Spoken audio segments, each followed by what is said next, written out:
예, 사람이 죽기 전에 하고 싶은 일들이 많이 있을 거예요. 쭉 이렇게 목록을 작성해 보니까 가장 하고 싶은 것이 바로 뭐겠습니까? 그렇죠. 여행이라는 거예요. 여행을 많이 하고 싶다. 그런 이야기를 들었습니다. 오늘 본문의 이 사도 바울 선생님께서도 참 여행을 좋아했습니다.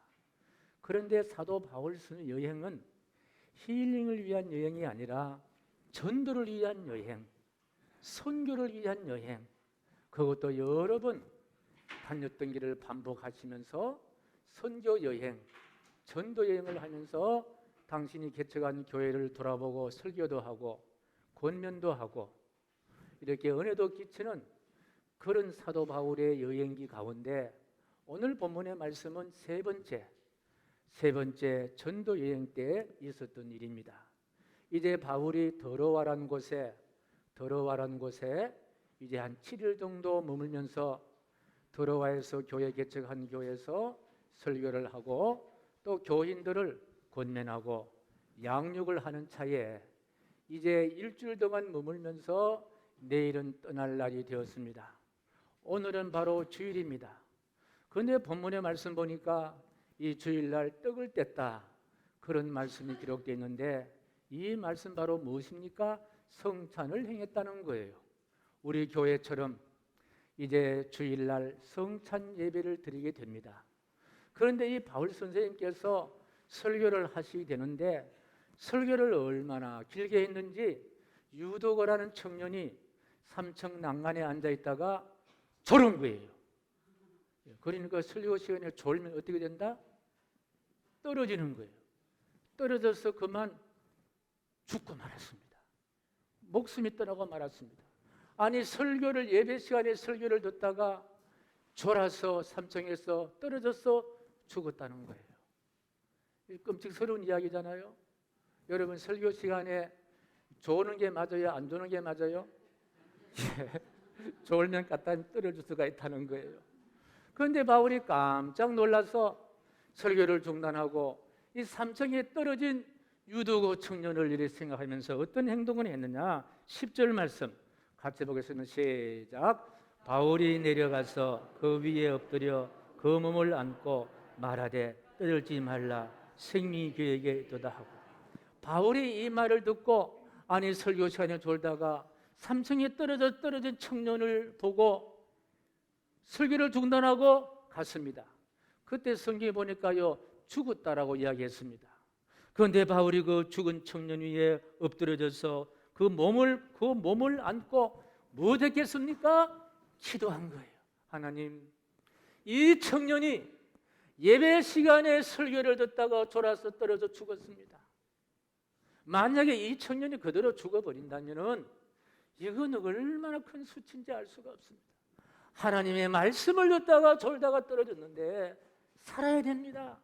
간절한 마음으로 기도했을 거예요. 성찬을 곧 집례하기 전에 기도했다는 거예요. 그랬더니 결과가 어떻게 되었느냐? 자, 20장 12절 말씀 같이 갑니다. 시작. 사람이 데리고 가서 적지 않게 일을 받았다. 아니 사도 바울 선생님께서 성찬 기도를 한 후에 이제 이 청년이 어떻게 되느냐? 사람들이 살아났다. 청년이 어떻게 됐습니까? 살아난 거예요. 어떻게 되었다? 살아난 거예요. 어디서? 죽음에서 살아난 줄로 믿습니다. 무엇이 그렇게 했습니까? 바울이 드렸던 성찬기도. 바울이 드렸던 성찬기도를 통해서 죽은 유도 청년이 살아난 거예요. 여기서 한 가지 큰 교훈을 얻습니다. 이 성찬의 기도는 죽은 생명을 살릴 수 있는 능력이 있다. 누가 기도를 드리든지 간에 성찬 앞에서 기도를 드릴 때에 죽은 영혼이 살아난다. 이것이 바로 성경의 본질적인 이야기라면 오늘 저와 여러분들이 또 성찬 기도를 통해서 우리의 죽은 영혼들이 살아나시기를 주님의 이름으로 간절히 축복합니다. 성경의 기적들이 그 당시에 일어나고 지금은 일어나지 않는 것은 질릴 수가 없는 거예요. 그 로고스가 아니라는 거예요. 말씀이 아니라는 거예요. 이 말씀은 구약이나 지금이나 동일한 역사를 가지고 있고 능력을 가지고 있는 것이 말씀의 역사라고 능력이라면은 오늘 우리가 성찬 앞에 드리는 기도를 통하여 여러분 마음속에 존재는 하지만은 아무 쓸모없고 죽은 그와 같은 것들이 있다면은 다 깨어나고 회복되는 역사가 나타나기를 간절히 소원합니다. 내가 사랑해야 될 대상을 향하여 사랑하지 못하고 미우고 있다면요, 그 사랑은 죽은 사랑인 거예요. 내가 섬겨야 하고 봉사해야 될 사람이 있음에 불구하고 내가 섬기지 못하고 봉사하지 못한다면 그 봉사는 죽은 봉사인 거예요.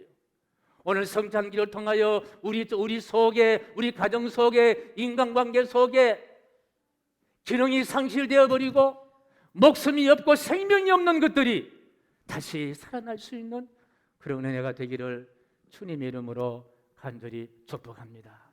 이 성찬의 기도는요, 죽은 자를 살리는 능력이 있다. 여러분 한번 곰곰이 생각해 보십시오. 내 안에 뭔가는 있습니다. 의리도 있고 생각도 있고 또 재능도 있습니다. 그것이 바로 활용될 수가 없는 거예요.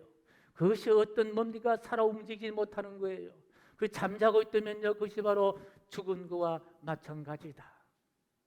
오늘 이 성찬을 통해서 다시 한번 우리가 희망을 노래하기를 간절히 축복합니다. 우리 포르투갈과 우리나라가 월드컵 할 때에 정말 멋지잖아요. 마지막에 손흥민 선수가 세 사람 네 사람을 제치고 그 상대방 발밑으로 그 공을 밀어넣었더니 황희찬 선수가요 번개처럼 전 세계를 들썩거리고 그동안 우리나라가 얼마나 참 아주 힘들고 우울하고 했는데 그래서 이번 6일인가 5일인가 4일 날 브라질과 우리가 축구를 하잖아요. 저는 그래서 여러분들 동의하신다면요 4시에 하는데 4시에 우리 교회에 와서 새벽기도 조금 일찍 와서 보다가 그 다음에 기도하고 또 찬송도 부르고 마무리를 하면 어떻겠느냐. 여러분 많이 오신다면요 4시에 문을 열겠습니다. 축구는요 같이 봐야 재미가 있지요. 혼자 와서 보면 재미가 없어요. 그래서 여러분들 우리 교육자실에 많이 동의를 하시면요 그날은 새벽에 한 3시 반쯤 나와가지고 불도 따뜻하게 넣어놓고 스크린도 준비하겠습니다. 여하튼 간에 희망이 중요한 거예요. 지금은 희망을 이야기할 때입니다. 죽는다는 것은 절망이에요. 그러나 이 죽음이 살아나는 것은 희망이에요. 무엇이 그런 역사를 만들었냐? 성찬의 기도. 오늘 우리가 성찬을 받을 때에 희망이 회복이 되고 기쁨이 회복이 되고 즐거움이 회복되고 살맛이 나고 신바람이 나고 미래를 향해 영광을 돌릴 수 있는 그런 역사가 우리 손흥민 선수, 황희찬 선수의 올 하나가 웃음을 주고 기쁨을 주었듯이 우리 희망샘 교회 오늘 성찬을 통하여 우리 희망의 여러분들 마음속에 샘솟듯 넘쳐서 여러분이 개인의 희망이 차고 가정의 희망이 차고 직장의 희망이 넘칠 수 있는 은혜가 나타나기를 주님의 이름으로 간절히 축복합니다.